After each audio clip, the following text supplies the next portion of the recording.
North Korea backs off threat to hit Guam.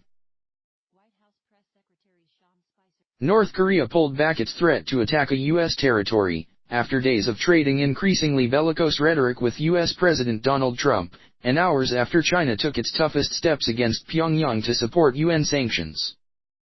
North Korean state media said Tuesday that Kim Jong-un had made his decision not to fire on Guam after visiting a military command post and examining a military plan presented to him by his senior officers. But it warned that he could change his mind if the Yankees persist in their extremely dangerous reckless actions. The turnabout came as the U.S. and China were engaged in a delicate contest on two fronts, with each trying to push the other to handle the North Korea situation in the way it preferred, even while both sparred over trade issues that they insisted were unrelated. Beijing said it would ban imports of North Korean coal, iron, and seafood, starting Tuesday, measures that hew to sanctions passed by the UN Security Council this month targeting Pyongyang's nuclear arms program. The timing of the announcement was a response to Mr. Trump's plans to kick off a probe into China's alleged theft of U.S. intellectual property, according to people with knowledge of the Chinese leadership's thinking. That probe was officially announced later on Monday. This action on North Korea should help ease the renewed trade tensions, a government advisor involved in making policy said. China had been expected to disclose such steps and said in an official statement that its move was made to enforce the latest UN sanctions. Beijing's move on North Korean imports followed a weekend phone call between Mr. Trump and Chinese President Xi Jinping on how to deal with North Korea's advances in developing nuclear weapons and missiles. Mr. Trump on Friday warned that U.S. military resources were in place, locked and loaded, should North Korea act unwisely. North Korea's intercontinental ballistic missile program has advanced rapidly, and a missile test in late July put the continental U.S. firmly in range of a strike. Pyongyang this month threatened to lob missiles toward the Pacific island of Guam. The advances have prompted questions about whether Mr. Kim's regime obtained Soviet-designed rocket engines.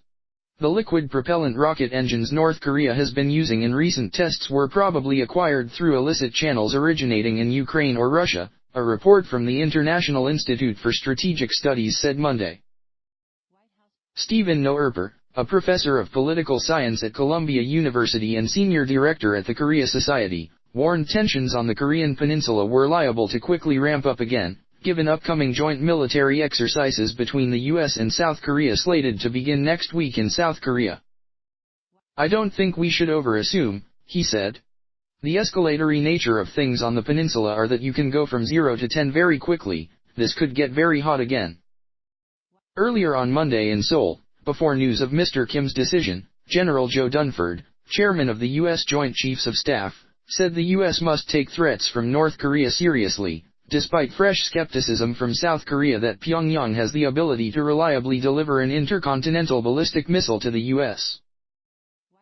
I honestly think it's an academic issue whether it can happen today or happen tomorrow, General Dunford told reporters after wrapping up meetings with South Korea's president and other defense officials.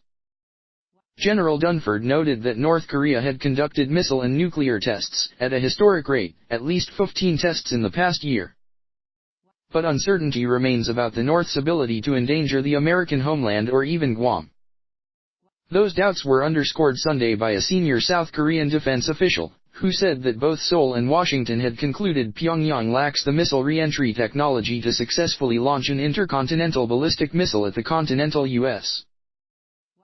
John Delury, a China historian and North Korea expert at Yonsei University in Seoul, said Mr. Kim's decision was likely a response to more tempered language from the Trump administration over the weekend, including from Central Intelligence Agency Director Mike Pompeo, National Security Advisor Lieutenant General H.R. McMaster and Secretaries of State and Defense Rex Tillerson and Jim Mattis. The signaling from the Trump administration dialed it down a notch. We have to give them credit, Mr. Delury said. Referring to an opinion piece in the Wall Street Journal on Sunday, Mr. Delury added, "When's the last time the Secretary of State and the Secretary of Defense wrote an op-ed together?" Mr. Trump's move on Monday was part of an effort to juggle Washington's competing policy goals with China, balancing the desire for more cooperation in controlling North Korea against a desire to curb the $347 billion bilateral trade deficit. Mr. Trump made no mention of China's import ban while at the White House signing ceremony on Monday, in which he directed aides to explore the prospect of sanctioning Beijing for the unfair acquisition of American technology. He also offered no indication that tensions with China had eased. He said as he signed the directive that, "This is just the beginning." The directive was the first formal China trade action taken by a president who has long blasted the country for improperly aggressive commercial practices. "We will stand up to any country that unlawfully forces American companies to transfer their valuable technology as a condition of market access," Mr. Trump said, echoing a complaint made frequently by U.S. firms seeking entry to the world's second-largest economy. "The theft of intellectual property by foreign countries costs our nation millions of jobs and billions of dollars each and every year," he added. While Mr. Trump's tone was tough, the process he launched was measured.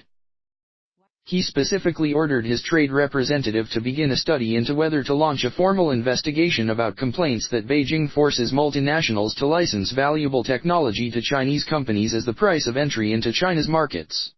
Aides said if the investigation does proceed, it could take a year before any decisions are made on imposing trade sanctions. Mr. Trump has said he would cut Beijing slack over trade disputes if he felt the Chinese were being helpful in reigning in Pyongyang. But there is a difference of opinion within the administration on whether to keep economic and security issues on separate tracks, said a person who was briefed on the process of formulating Monday's China order. The White House had originally planned to unveil the China probe in early August, but put the announcement off until after China voted on August 5 in support of the Security Council resolution on North Korea, according to people familiar with the deliberations. Asked whether the White House was linking its handling of China trade pressure with the North Korea issue, a senior administration official said, "These are totally unrelated events." China, too, separated the issues. The North Korean nuclear issue and the China U.S. trade issue are totally different, and it is not appropriate to use one as a tool to keep pressure on the other issue, Chinese Foreign Ministry spokeswoman Hua Chunying said Monday before the move to curb North Korean imports.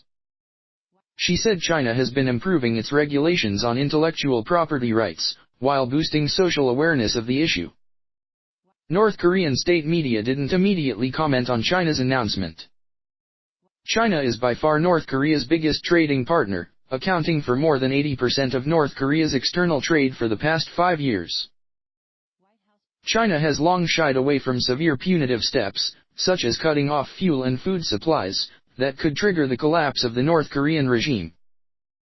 Mr. Trump has repeatedly questioned China's willingness to ratchet up pressure on North Korea. In recent months, his administration moved toward unilaterally tightening sanctions, targeting Chinese companies and banks the U.S. says are funneling cash into Pyongyang's weapons program. Beijing has resisted Washington's suggestions that it isn't doing enough to pressure Pyongyang, saying the U.S. must directly engage North Korea to curb its nuclear ambitions. Thank you for watching. Please like, comment and subscribe.